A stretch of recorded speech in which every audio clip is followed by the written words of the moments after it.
So I want to thank everybody for coming. I want to thank our staff for being here. I know that we have some church people here, some program people who are here. And I know that we have a few of you who are in the state legislature. Thank you for coming. You know, we realized in some of the conversation that we had been having with the state that all we could do would be to try. And your willingness to give us a little time for us to share some of the things that we are doing, but also some of the things that we are seeing is really valuable to us. So, and we know that your time is valuable to you. So thank you so much. I do want to say thank you to Shannon, who kind of helped us talk through a few of these ideas. So that was very helpful, and I appreciate that a lot. And we are in a church, so I'm going to say an opening prayer, and then I'm going to start, if you don't mind. So let's pray. Father, thank you for this day. Thank you for the very diverse group of people who are gathered here this afternoon. Lord, I pray that you would bless not only this time together, that it might be productive, but that you would also bless this church, our state, the programs of the state of North Dakota, particularly that are working with behavioral health issues. And Lord, thank you for the opportunity here at Lighthouse to be so deeply engaged in this incredible work. And so bless us with your presence. We dedicate this time to you in Jesus' name. Amen. So I know that not everybody really knows me. Let me just briefly introduce myself. I'm Dale. Wolf is my last name. I am pastor of Lighthouse Church.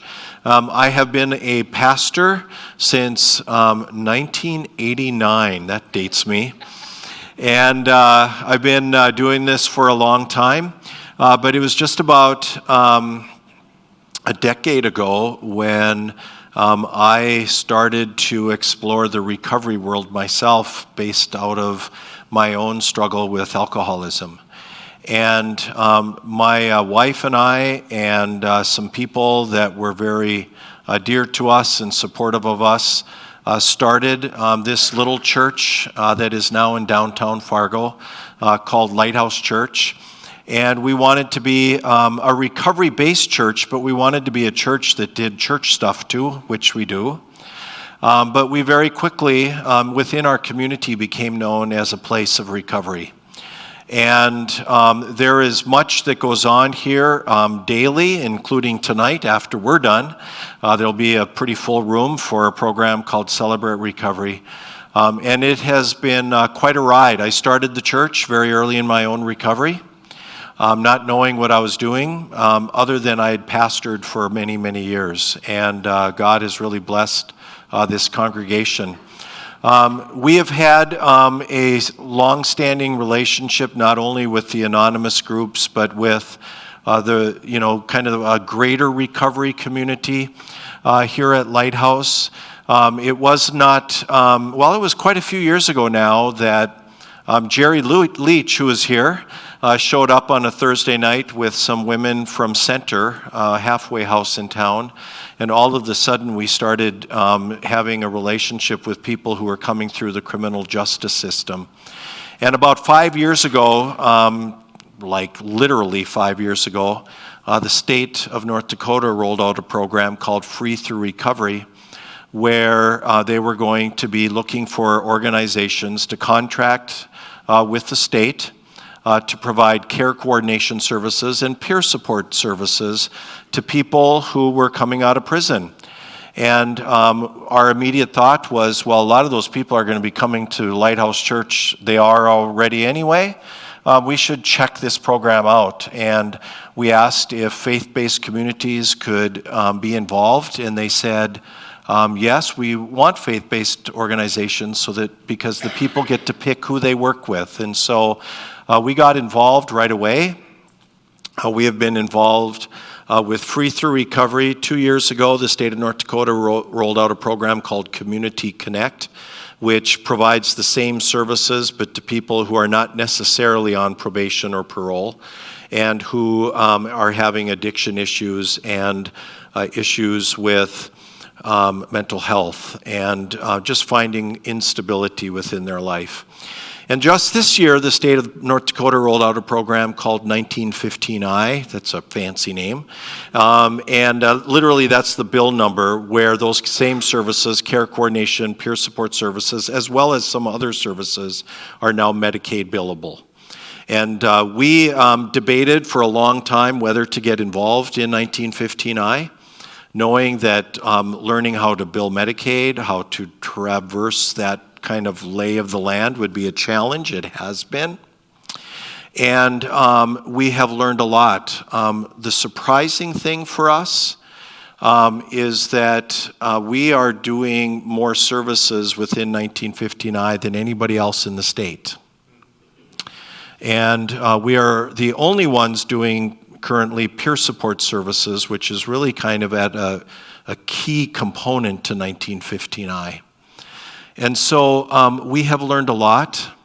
I have pretty much weekly sessions with state people that have not always been pleasant on my part or theirs about some of the learnings and challenges that we have faced with that. And that's largely what we want to tell you today. But I want to also say that one of the most incredible things that has happened, literally in my life, but in the life of this community as well, is that God has put us, we believe, at a place where we have had a significant impact and made a significant difference in the life of countless people these last years. And to date, we are working with about 125 to 130 men and women in Community Connect and Free Through Recovery. We subcontract peer support services to other organizations and are working with an additional 35 or so men and women in those programs. We currently have, I should have checked the number for care coordination in 1915I. I would guess it's up around 30-something. That at least have been referred, and then we have about 17 peer supports that are currently in 1915I. And so about 200 people we are serving within this little church in downtown Fargo. It's almost our Sunday attendance some Sundays. And it has really been an amazing work. I just want you to know, those of you who are the state legislators, that we are honored and privileged not only to have you here, but to be able to engage in this work. And it has provided for some livelihood, but also the ability for some people to use their skills and their life experience to help other people. And it's been amazing. So we have about 20 staff who do that. Most of you are here. Stand up if you are one of our staff people with these programs that I have been talking about. So if you have questions, you are welcome to ask them, and they will be happy to share lots of experience with you. I know that we have some Lighthouse people here, and can I just say that if you are in Free Through Recovery, Community Connect, or 1915I, you have the privilege to be anonymous. We do not kind of announce that you're in these programs, but you can. And I know that some of you are and some of you have been in those programs. And if you're willing to admit that you are or have been, I'm going to ask you to stand, because I'd like the legislators to be able to ask you questions if they would like. So anybody willing to stand and say, yes, I've been in or I am in one of those programs? So, all right. Thank you. And I know that those people would be willing to share with you today.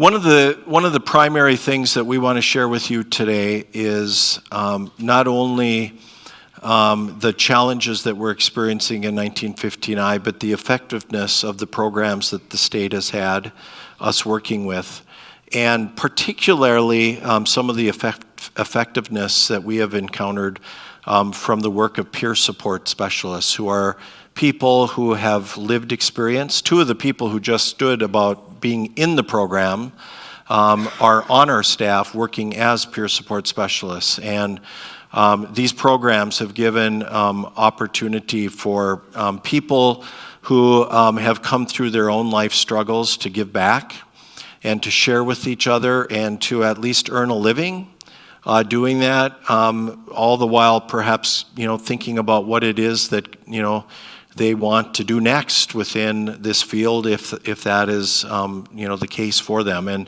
And so we are going to share a little bit about peer support specialists' work and effectiveness. But before we do, we have a video of some of the people who have had peer supports in the various programs for you, and then we will hear from Tara. My name is Tony Hahn. I'm under the peer support through Lighthouse Church. Tim Bjornson and Free Through Recovery. I'm Jenny Wall, current peer support specialist at Lighthouse Church and an addict who has 2.5 years of recovery and a graduate from the Free Through Recovery program. Hi, I'm Louisa Martin and I'm on 1915I currently, but I've been on Community Connect before. Hi, my name is Maria Sue Braun. I'm in the 1915I program. Hi, I'm Jonathan Allen. I'm 23 years old. I've been with this 1915I program for almost a year now, pretty good amount of time. Primarily drug and alcohol addiction. Getting out and doing things. Because I don't have no car, so I can't drive. That means the transportation is slim and none. I struggled with drugs and alcohol and self-worth. I've been diagnosed with addiction issues, so substance use disorder, mental illness. The most I struggle with is agoraphobia, panic disorder, and addiction, also psychosis. I got a lot of overlapping mental illnesses. I am also autistic. I've been through a lot of traumatic things when I was younger. Just a lot of related to violence and just insecurity of certain things like housing and stuff. So just a lot of ups and downs. My peer support with Ross helped me through a lot. It's actually getting me out of the apartment and doing things. Bowling, whatever he wants to do, just to get out of the apartment. Without Ross, I'd be stuck in that apartment majority of the time. They've been there to give me encouragement every time I've fallen and help me with resources from everything to treatment to getting phone when I need it, various other things. The peer support program has helped me in so many different ways. So I have 2 peer supports, so what's helped me with that is having 2 points of contact as opposed to just one. So if one person is busy, it's nice to have another person to rely on.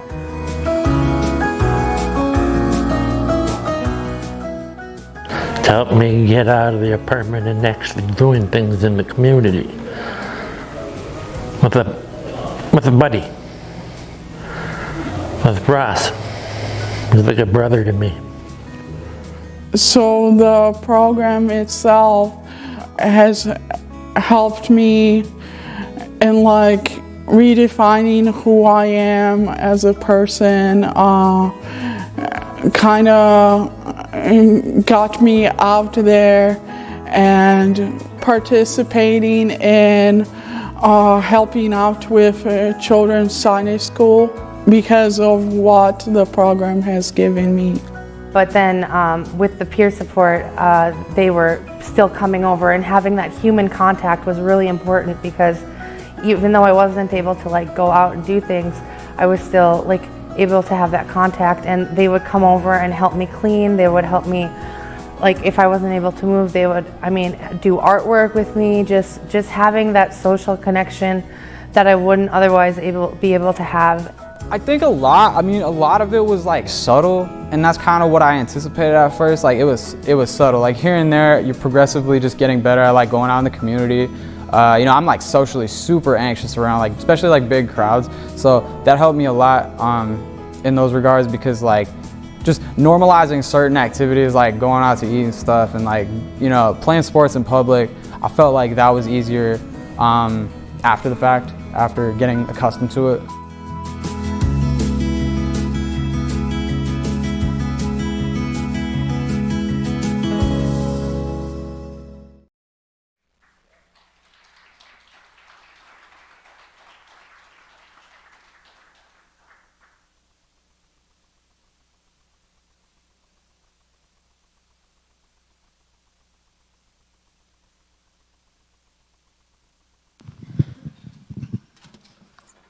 Hi.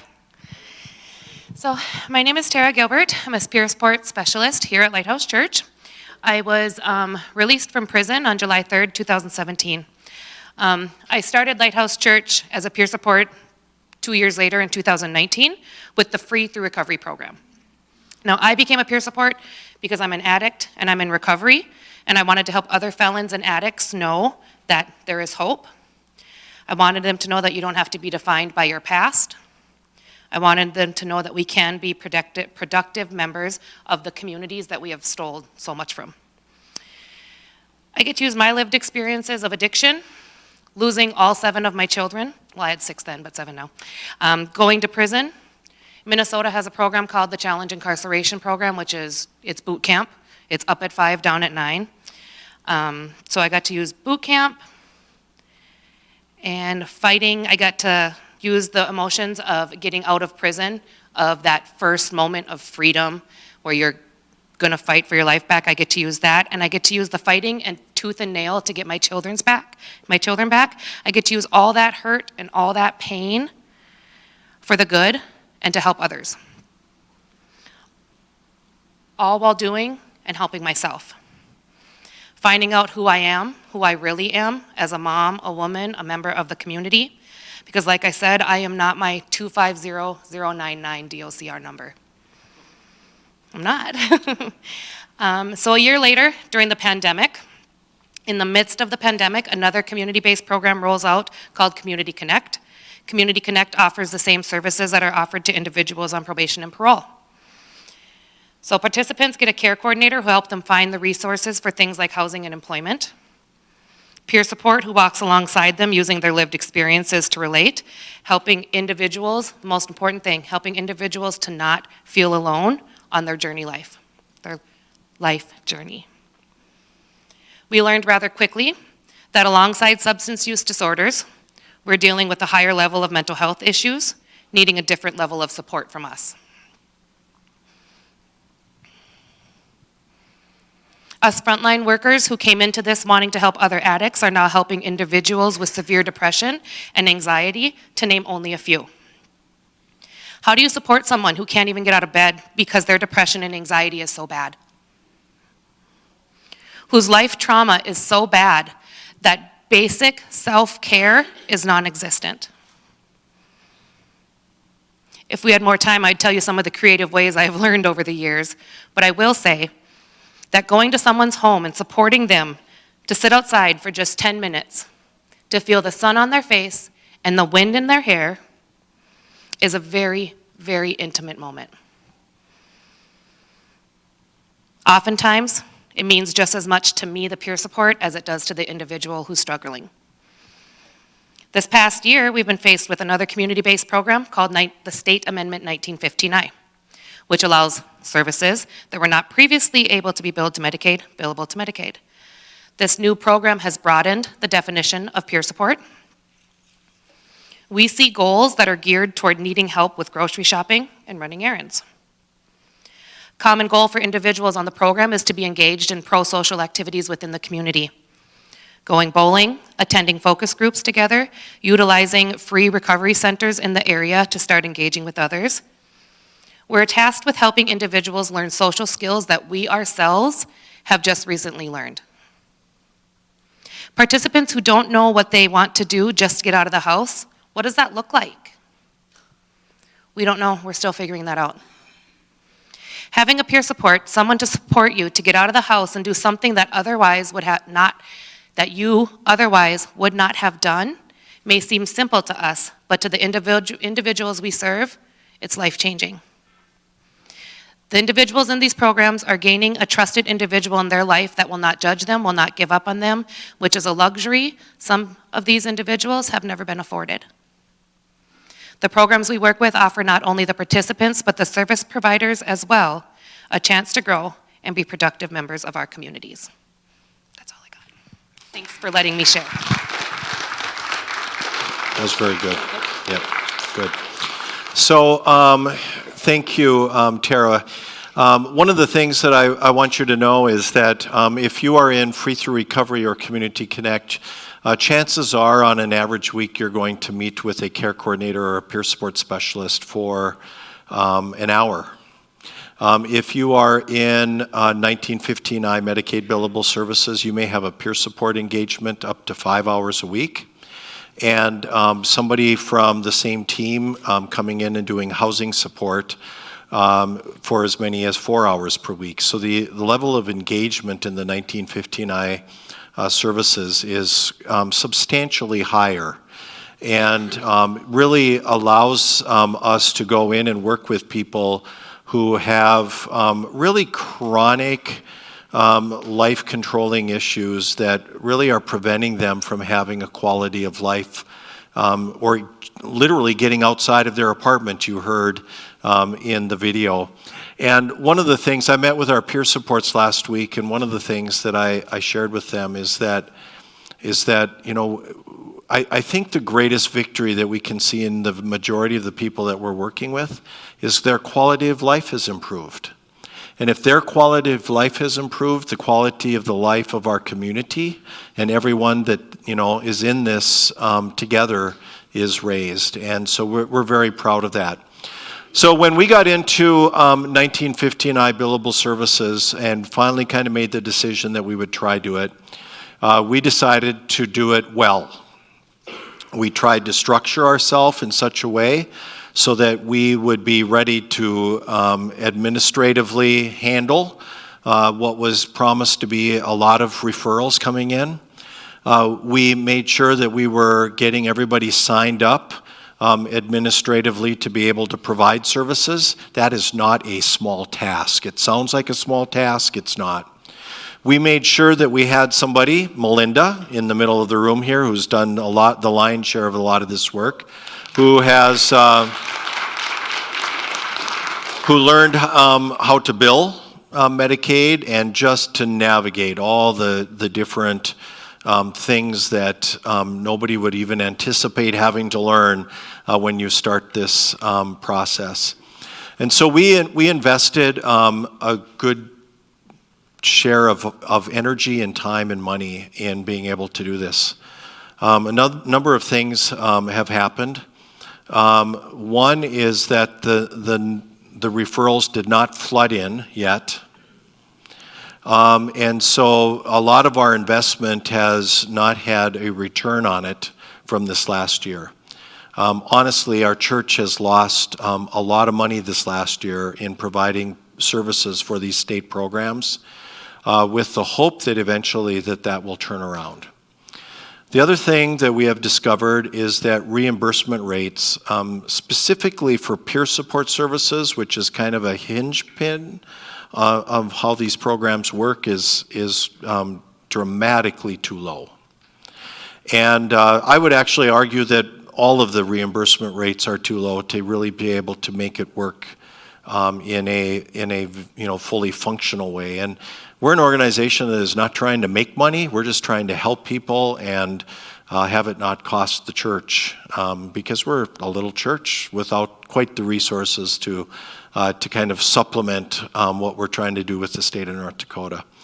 One of the things that we have faced as a huge challenge is that in our community, we only have 2 organizations that are currently providing care coordination for 1915I. Community Options and ourselves.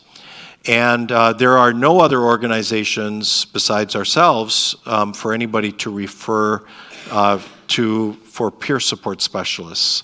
One of the things that's different between Community Connect and Free Through Recovery and 1959 is in those programs, if somebody chooses us, they will have a care coordinator and a peer support in our same organization.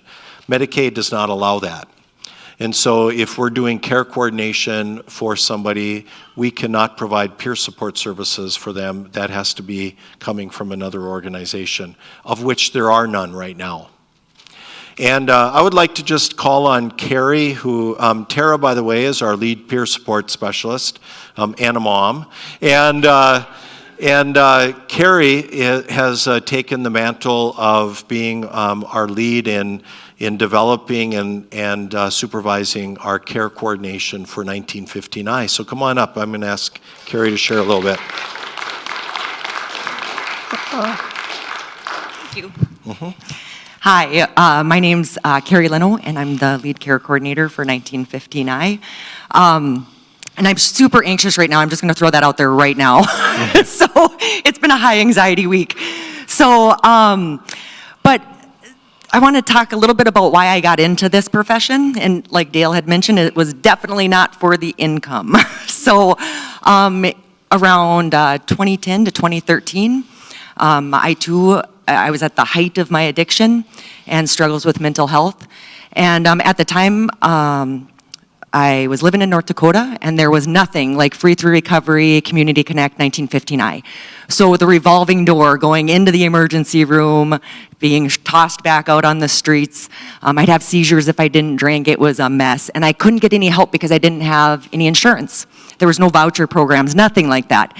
And so it was just a revolving door for several years. So what I ended up doing was I married a guy with really good insurance. Serious, I did. We eloped at the courthouse, and I was able to go to treatment. I was able to get the hospital care that I needed. That is how I ended up getting into recovery. And because of that, I decided I wanted to dedicate my career to trying to help others that are struggling with addiction. And so Minnesota started doing peer support work and developing that program, and so I was able to be a part of that for several years at a different organization, and we were able to get that rolling, and it took off, and it was amazing. I ended up moving away from that organization and opened up my own little business. Did that for a while. I collaborated with Pastor Dale on a couple of things. And then January 17th of this year, I ended up taking a position as a care coordinator here. And that was my first experience with Free Through Recovery and Community to Connect. I really enjoyed working with those programs. I still do. I still have participants that are in those programs. So then Melinda and I talked a little bit about the 1959 program and how long it took to actually become an enrolled provider. That was nearly a 2-year process to be able to be an enrolled provider for 1959. That's a lot of time with no reimbursement for it. But Lighthouse did it. Thankfully, we have Melinda. So about 7 months ago, we received our first 1959 participant, and we've been doing care coordination and peer support work since then. I love doing care coordination, and I loved doing peer support when I was doing it. And the care coordinators that we have here are stellar. Like, they are committed to what they're doing, as our peer supports are. We have run into several barriers, though. So since we can't refer to our own agency for peer support work under 1959, we need to, and Dale touched on it as well, we need to send service authorizations to get other providing agencies to provide that service. We don't have people that are providing that service. So it lands solely on the care coordinators to provide these services.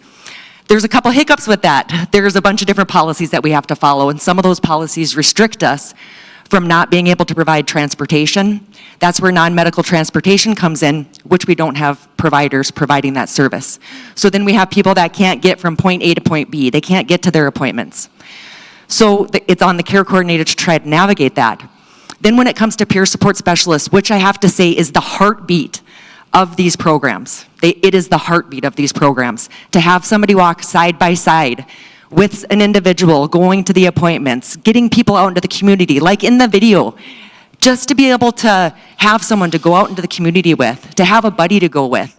Some people that we work with, they don't know the first thing about being able to kind of get out of their shell a little bit. So to be able to share our personal experience about how we were able to do that, I was a hermit back in 2010, 2013. I didn't go anywhere unless I had a seizure and had to go to the emergency room. That was my life. And so to have a peer support specialist to be able to provide these services is essential for this 1915I program to work. And part of it, I believe we have some enrolled providers, but they're not providing the service. I mark that up because of the reimbursement rate. That reimbursement rate is pennies. That probably doesn't even pay for the gas that it costs to to get a participant and to bring that participant to the places that they need to go. This is the things that we're facing with the 1915I program, and this program can be amazing. It can be absolutely phenomenal, but we just need a little bit of help to get there, to make it phenomenal for our community members, because we care for the people that we work with, and we want to be able to continue to work in these programs, especially the 1915I program.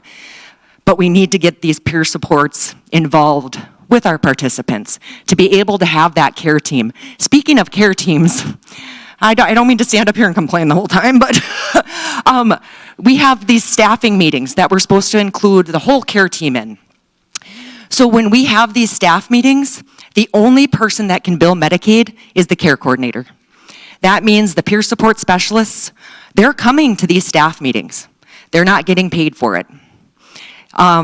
So that is also kind of a hang up for this program. We have to be able to help get peer supports involved with all of our participants that we're working with. The first thing that I would say 90% of my participants have said is they want a peer support specialist. And to be that person that has to tell them that we currently don't have providers that are actively having peer support specialists to be able to have that service is a travesty, really. We're offering hope, but then we don't have the pieces to make that hope come to a reality. So that's all that I really have to say. Thank you so much, everybody, for coming tonight. Thanks. All right, so I'm going to try to draw this to a conclusion in sharing just some of the challenge that we would like those of you who are part of the state legislature to know, and those of you from our church just to be aware. So there are a lot of things that I could say about Free Through Recovery and Community Connect. They've been marvelous programs. I think that they are set up in ways that have been very effective. I think that until just a couple of months ago, there was really no reimbursement adjustments to organizations like us until just recently. And so after 5 years, there was a 7% increase. And so I think that more funding towards those programs and reimbursements, maybe even some restructuring of how reimbursement happens could be beneficial. But we're grateful for those programs. When we have had conversation with the state about 1915I, they have encouraged us to talk to the state legislators. And so that's why we've invited you. This is being recorded. It's going to be sent to those who are not here. And we hope that it will be shared. But even though I'm just going to specifically talk about the reimbursement rate for peer support specialists, I would actually argue that most, if not all, of the reimbursement rates are not adequate to do these programs justice. But we have prepared a sheet that does give a little bit of detail regarding kind of the bullet points of what it is that we are sharing regarding peer support for 1915I. So I'm just going to read through it really quick. I know you can read on your own, but I want to make a couple of comments. First of all, we believe that there is insufficient reimbursement for peer support services with 1915I. Currently, the reimbursement rate for peer supports is $30.12. The state is looking to up that to about $40 in the next few weeks. We don't think that's adequate, but it's a start. You should know that about 25% of the billing hours are able to be electronic communications, We believe and have experienced that the peer support reimbursement rate does not cover the actual salary or any other expenses. Our rates do not reimburse for administration, billing, accounting, staffing, continuing education, or pro-social activities with referrals. It's just not adequate. And at this rate, and probably even the next one, we are not going to attract other peer support organizations. We have tried to put some numbers to that. I would say probably 60 would at least be a good place to be able to begin covering some of the other kinds of needs that are there regarding, the administrative components. I would also just say in regards to that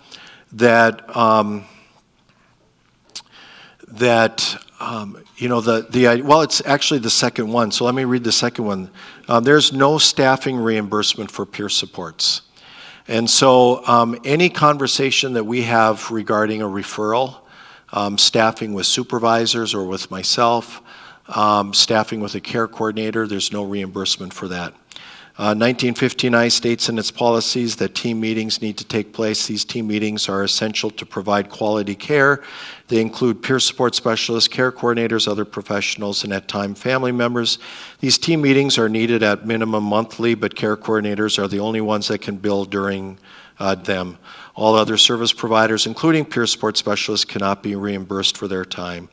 This creates a barrier to the care team, and the participants we work with. Peer supports, key professionals are not adequately reimbursed for their time. The last one I'm not going to read. I will just say that one of the reasons why in Cass County we still cannot refer to our own peer supports is because there are other organizations that supposedly are providing it, and they're not.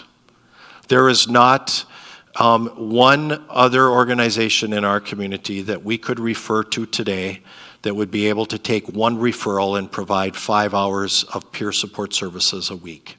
We know that because we've tried and we've checked. And so, and it's just a crucial situation. We have a marvelous system that we see is helping people that is broken. It's not working. And it's not going to work unless there are adjustments to the funding mechanisms. I would say that the state of North Dakota knows and that we have frozen the taking of new referrals for peer support services because we can't afford to. We have contemplating getting out. If you are in 1959, don't freak out. We're not getting out. But we have contemplated because we can't do it indefinitely at a losing cost. So it might be the case that eventually there will be no organizations providing peer support services. We do believe that the state has learned a tremendous amount from our experience this last year on our dime, but that's something we kind of bargained for when we got in. And we're just kind of encouraging your support. Mostly we wanted you to know the experience firsthand from the organization doing this work in the state of North Dakota as you go to Bismarck. And I think that there are people who know a lot more about how to do this stuff from a legislative and financial basis on the state level than we do. We just know we're the experts on what it looks like on the ground. So I want to see if there are any comments or questions. The only thing that I'm going to ask is that you speak into a microphone because we are being taped. And we would like your question or your comment before we close. We need a new battery there eventually. To also be on the video. So any questions or comments? Okay, Emma, go ahead.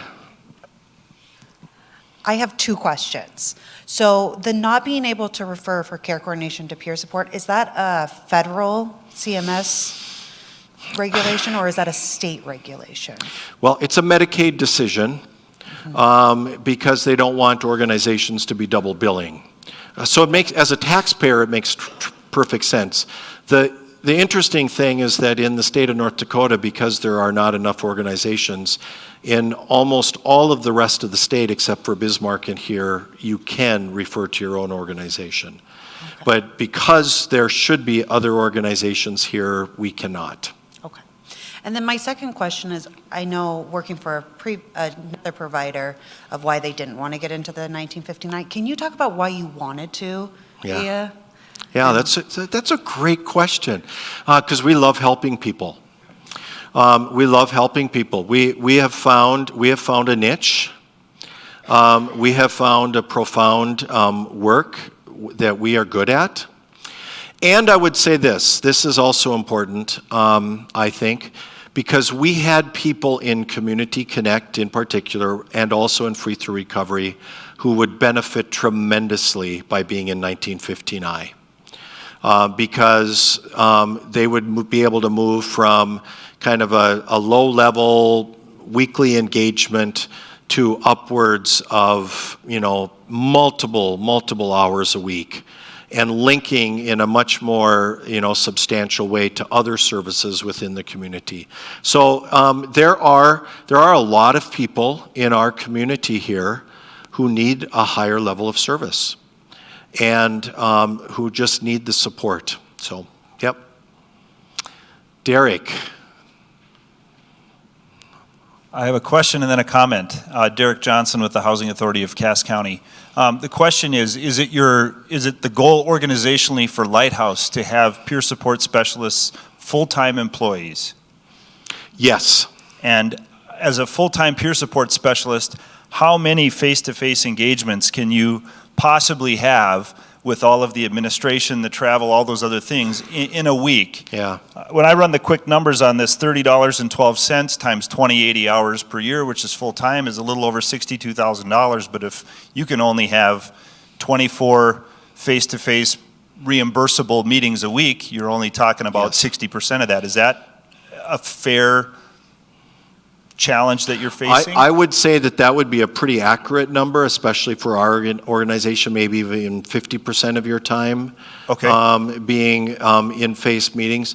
The difference is that to date, all of our peer supports are serving all three programs.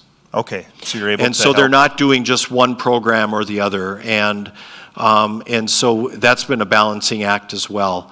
But there are kind of broader expectations of administration, of travel, of preparation, of staffing, and one of the advantages we have here is that we work out of a larger recovery community, and so there's literally time spent within the larger community where we're able to engage and connect. So we have some advantages, but we do some of that math, and I think that you're pretty accurate in it.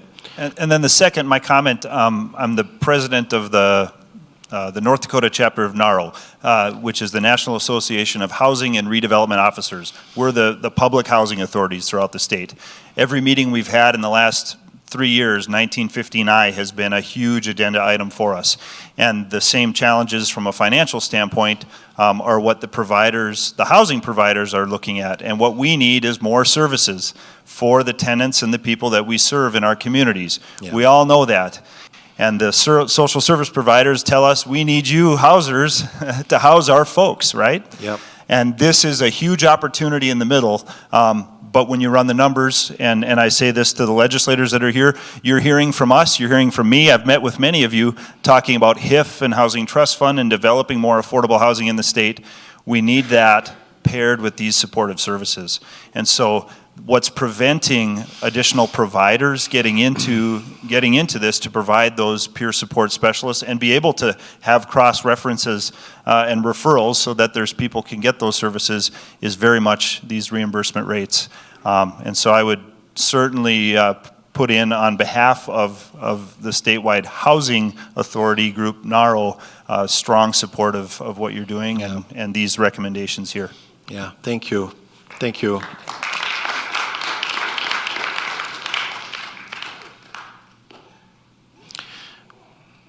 And is Medicare covered under this or just Medicaid? And about the transportation for handicapped people that are just on Medicare and the other things we need? The program of 1959 is a Medicaid program, not a Medicare program. And I do know that Medicare has some of its own transportation things, but I think it's more medical, if I remember correctly. I'm not the expert on all of that. I don't know if Melinda knows any more than me, but yeah, no, okay. Rod does maybe? Wait. There are many people that are on Medicare that would qualify for Medicaid. There are. They just simply need to apply. Yep, that's very true. Yep. One thing that I did neglect to say to the legislators is that there was a Medicaid grant that kind of circulated through the system that we applied for. I think it was this summer, wasn't it? And haven't heard a thing about it. And so I know that there was some interest on the part of the state and Medicaid to at least help offset some of the initial investment that has been made, but there's been no action on it. There was another grant that we were encouraged to apply for that ended up getting canceled, and it hasn't been reissued yet. So we've kind of been on our own in those ways too, and so it's been a challenge. Yes. Mike's coming. I'm Lisa, and I have a question. I know Carrie had mentioned that you were in and out of the hospitals and what that costs to the community.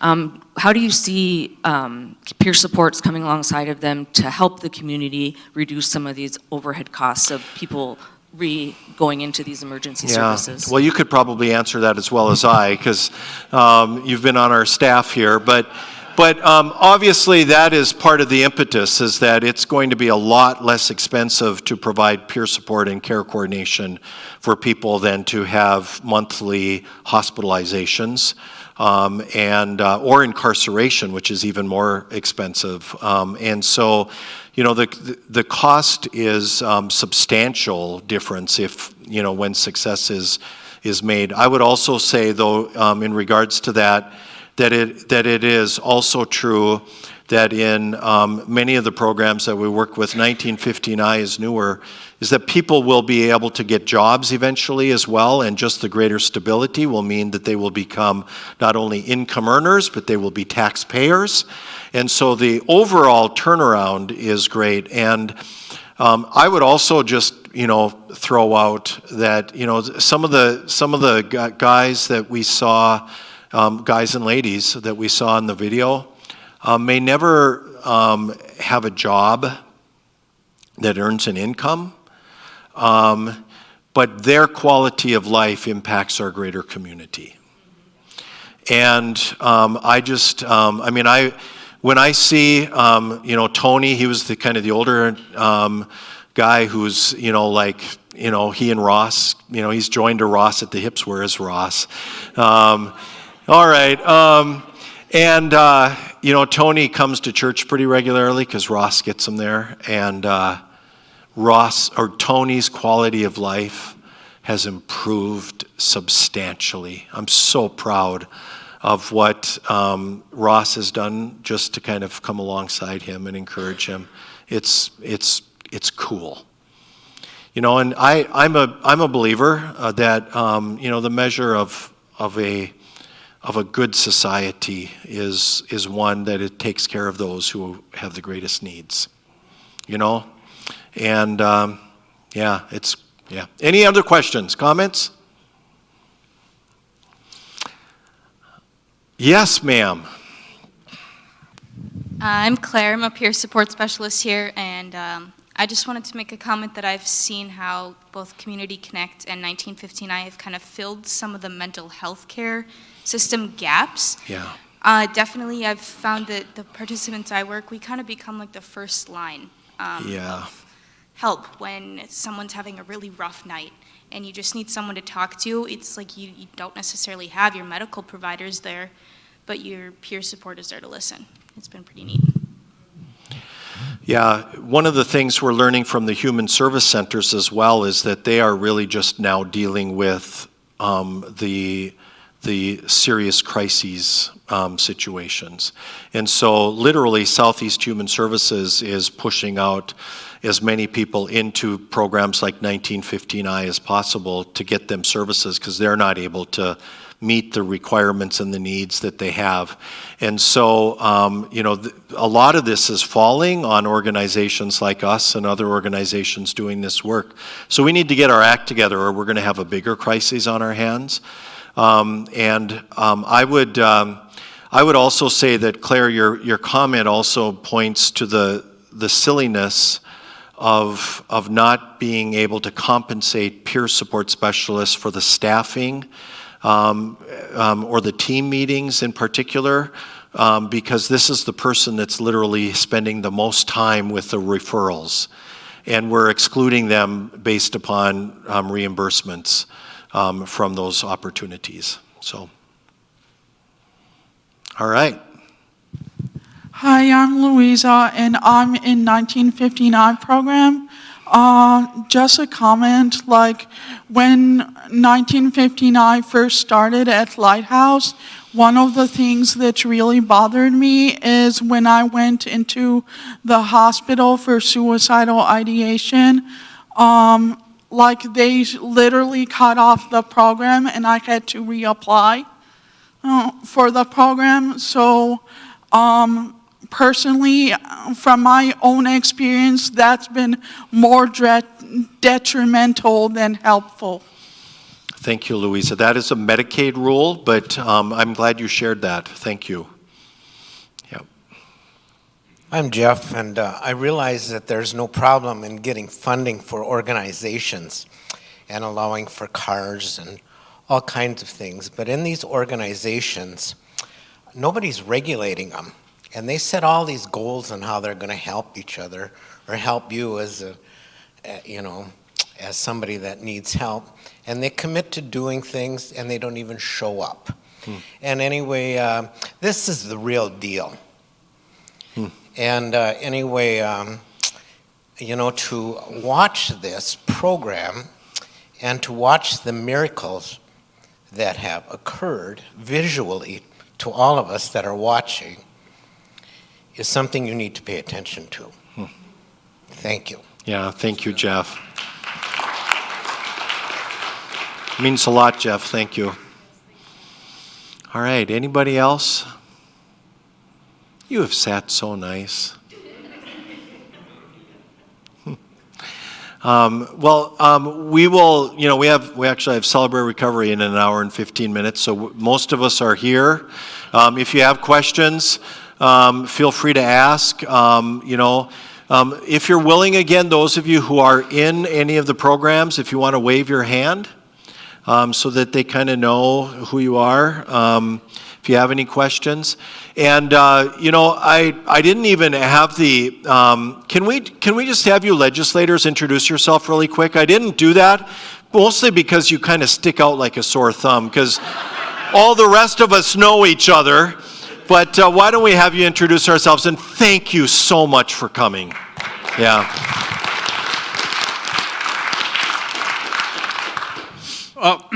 My name is Dave Clemens, and I represent District 16 in West Fargo in the North Dakota Senate.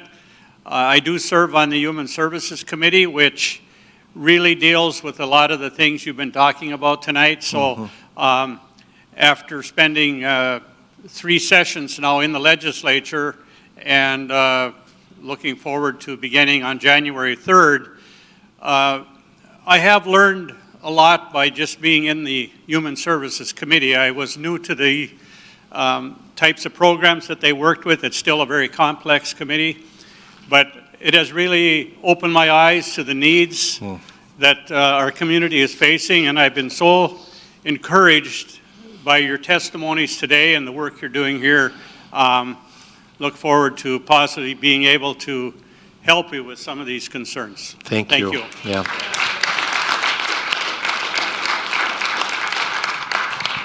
Good evening. My name is Tim Mathern, and I'm probably the sore thumb that you're talking about. I also have another job where I dress like this, but I'm very connected to many of you, and I have been through the years. I serve on the Appropriations Committee, and it's the committee that looks at the amount of dollars that we spend on this kind of programming and every other thing. And I would like to add that though there are 4 of us here, there are 24 legislators in this county. And you all have 3 legislators. And so I ask you to reach out to those people. I suspect the 4 people who showed up tonight are going to be very supportive. Yeah. But we need to educate all 24. Yep. Thank you. We know that. Thank you. Merrill Pepcorn, State Senate from North Fargo and downtown Fargo. And I'm not directly connected to any of the committees that I know Tim and David here are.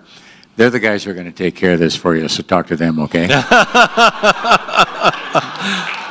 But I do have a vote, and I'm anxious to come here because I'm a coin-carrying member for several years now. And so the main thing is what I have. I have a vote and have the ability to talk to my fellow legislators. So I'm happy to be here and learn more about you. Thank you, Merrill. Let's see, I'm gonna try and stand over here a little bit just so I have fewer people behind me. But I'm Shannon Roche-Jones. I'm in the House. I think everyone else here is in the Senate, but I serve in the House of Representatives and live in Southeast Fargo. Dave and I, or Dale. That's okay. Dale. I go by worse, Sam. Oh my gosh. Have gotten to know each other over the last couple of years because I've been active in some nonprofits in town related to recovery and helping people transition out of incarceration. I am myself about almost 8.5 years sober. So, you know, we all have things that challenge us in our lives, and fortunately, I was never involved with the criminal justice system, but I easily could have been through many of my choices. And so a lot of the main committees I serve on, judiciary and then energy and natural resources, which is not so related to this, but a lot of the work that I've done has been in the criminal justice reform arena, helping people who have been involved in the criminal justice system transition back into, you know, fulfilling lives in our community. I'm not real familiar with things on the social services side, not a lot of experience with Medicaid, Medicare, but certainly willing to work with people to try and get these resources out, because Dale really touched on the surface of how the impacts of solving these problems continue to improve the system in our community. Yeah. You know, keeping people in good shape with their mental health, their substance abuse issues, helps them to be productive in the community. It helps their children and families remain healthy and productive in the communities. And treating these problems on the front end, we all know it solves so many other costs that we don't want to deal with, both financial costs and emotional costs down the road. So happy to help where I can. Thank you so much.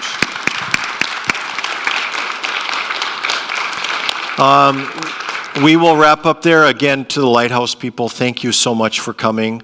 Thank you for coming, those of you. And can I just say that we will be praying for you these next months. I know it's a service that you do to pick up and kind of move to and then back and forth from Bismarck for how long? 4 months? 4 months. And we know that the work that you do is very important, so we will lift you up in prayer as well. So thank you, everybody, for coming. And I think our worship team is getting ready to come in and start rehearsing. So thank you.